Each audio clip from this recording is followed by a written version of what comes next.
We've been looking around at a lot of different zero turns and flail mowers lately, and looking at different manufacturers, really trying to find the best thing that fits mowing a prairie, which is a pretty specialized task. And so we're lucky enough to find Orec, and they kind of found us as well, and had them out for a demo day here on the property, and got to really put a lot of their equipment to the test.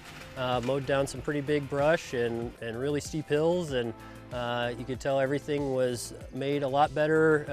more suited for our type of work. Yeah, so I used the Cyclone flail mower today to mow some brush on some of the steeper parts of the slope that we typically can't get a machine on. So it was nice, especially the tracks made it pretty